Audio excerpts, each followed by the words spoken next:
It's my profound pleasure to welcome you this morning for a very, very important workshop. And when I say very important, this importance is actually substantiated by the fact that we are living in a time when hardly in science and research makes sense except in the light of innovations and intellectual property, because we are part of the larger what we call as the knowledge society, and for the knowledge society the input primarily comes from the science, technology and the innovations. And if we look at the global scenario of how basically global economies are reshaping based on the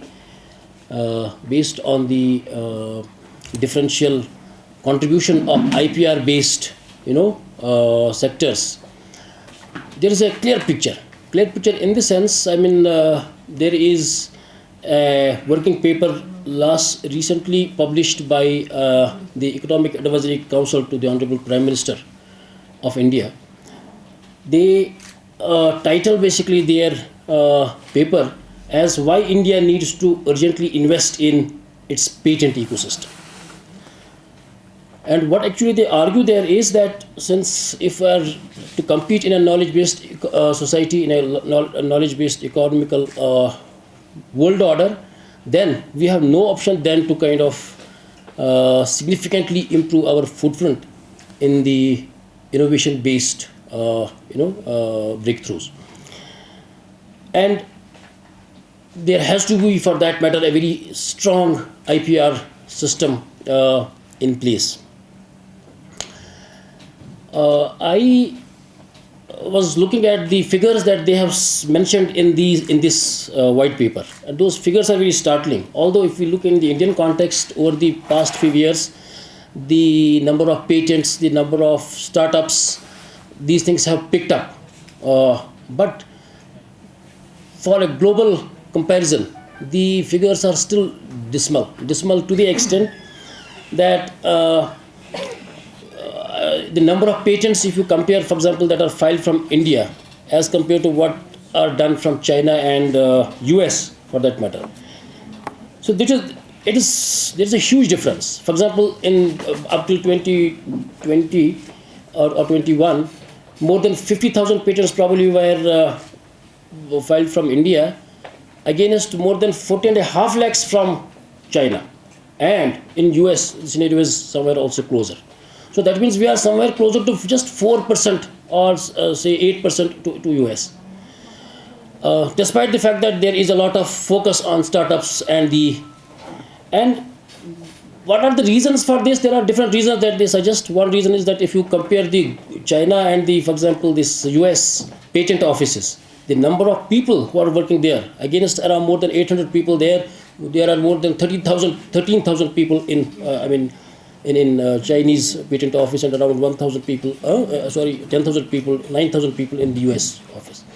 Then there are other reasons as well. The fact of the matter is that the issues of this somehow trickle down to the institutions as well.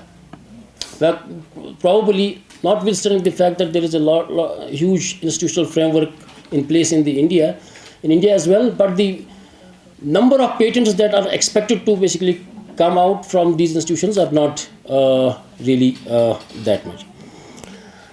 And in that context, from the point of view of University of Kashmir, let me say, recently there was this IPR based star rating also out, and Kashmir University, I must say that, did not fare as good as it is expected, given its strengths in terms of the human resource and the infrastructure as well. So which is also a cause of concern. And you all know that we are due for the next accreditation cycle now in coming 6 months or so. The only thing that worries me as the DICA director is basically the number of these patents. In publications, we have been over the period of time doing significantly good, but in terms of patents, we are basically having a concern. And in order to address this concern, our administration has taken over the period of time certain measures. For example, we have Director of IoT Zakura here, Gawar Saab. We have he is overseeing the CIIE, Center for Innovations and Entrepreneurship, which is funded through RUSA, around 4 crore funding they have. Some patents have started coming up, but the numbers that university needs, especially, and university expects, is lot more than what's coming up. But of course, as against dismal nothing almost, we are getting now something.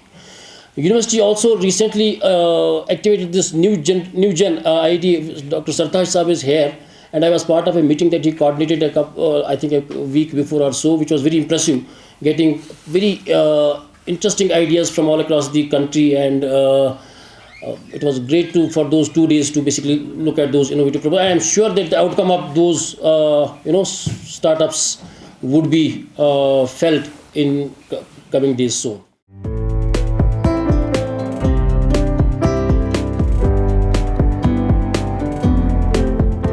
I was clearly listening to Professor Gauri, and though it was very brief, but it was very meaningful. I one day went to a market in US and I searched for my shirt, because we shirt and some jacket. I went to number of shops and number of malls. I found everywhere the shirts from India, Bangladesh, Vietnam, and other countries. Almost every country stuff is available in in those particular shops. And I was asked them, I asked where is the stuff, or where the product which has been manufactured in the US and of the US only. Somebody told me there are very limited such options and they are slightly costly also. So I ended up finally with few shirts of India and some Vietnam and something. But I became curious, why not such a stuff everywhere available of the US. I was discussing with few people. Normally we discuss things, and they told her that basically what Professor Gauri was talking about, that they are not investing their intellect capital now on those things which will they get easily from our side. He was telling me that if you see that manufacturing an aeroplane in US will give them an quantum or an amount which they can buy that fabric, or they can buy their clothes from outside the US. Similarly, they are now investing in such ventures or such products which can ultimately give them tremendous benefits. We are still in the process of that formative stage to invest in things which, because we cannot invest in the high-end equipment, high-end technology which US or UK or any developed country can do.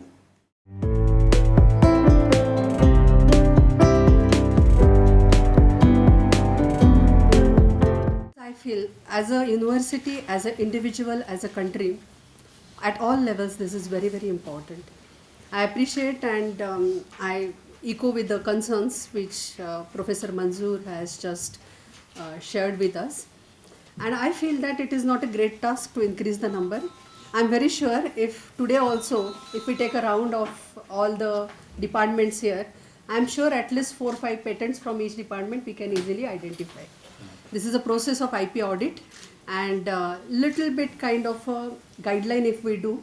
Whatever work PhD students and the research scholars are doing, we can easily convert it into the patentable. And I'm not saying it to further say, we can do that thing. It's not a difficult task.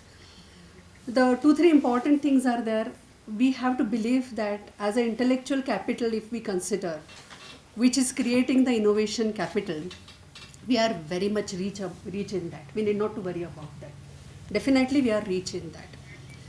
Only thing is the point is like that, we have to convert that, whatever activities we are doing, to apply that instrument of patent and convert it into that document, and then further commercialization. That is the, we are feeling it a very difficult task probably.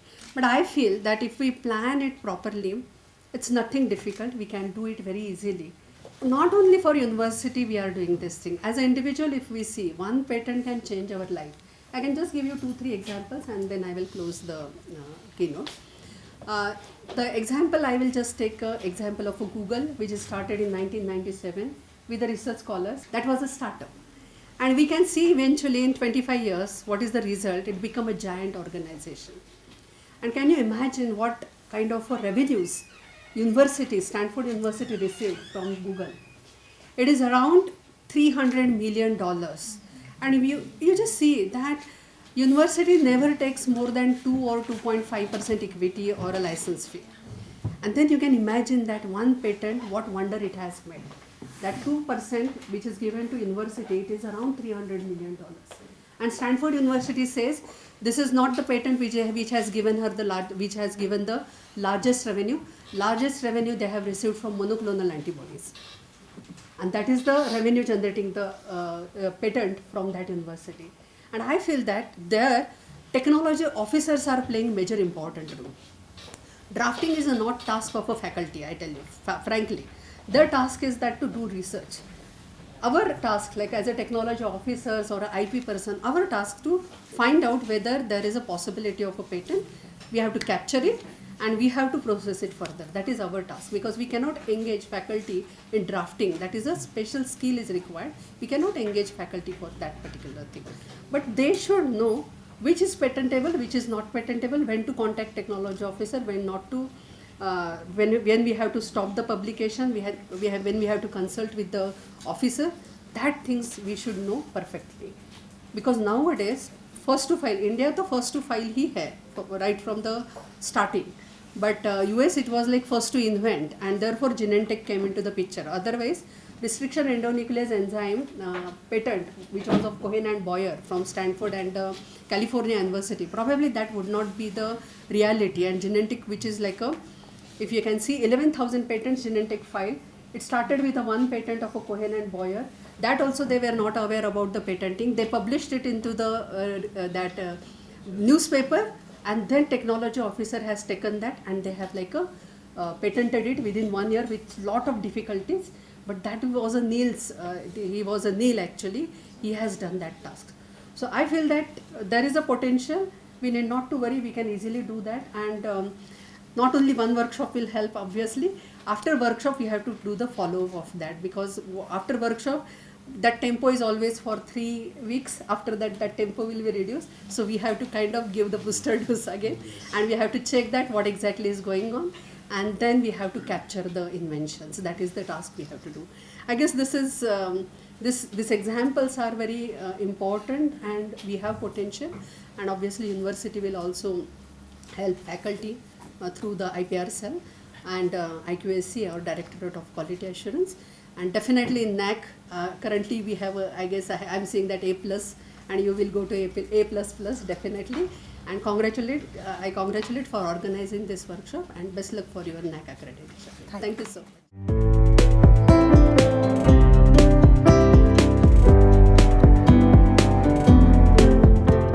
The Directorate of DICA has been on the forefront to ensure that whatever the grey areas are being identified, not only in the state, but not only in the university, but across this geographic unit, we try to address those grey areas to ensure that quality is achieved so far the innovation and development is concerned.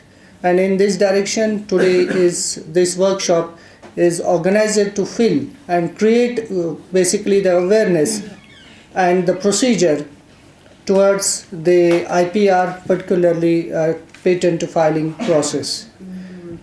And we have the esteemed guests with us, Dr. Gauri Gargate and Dr. Ehsan Chasti from IIT Kharagpur and NIT Srinagar respectively. They will not only demonstrate it through PowerPoint presentation, but there will be a practical workshop on it as well. Before further proceeding on the day-long program, I request our Director DICA, Professor Manzoor Ahmad Shah, to welcome the guests formally.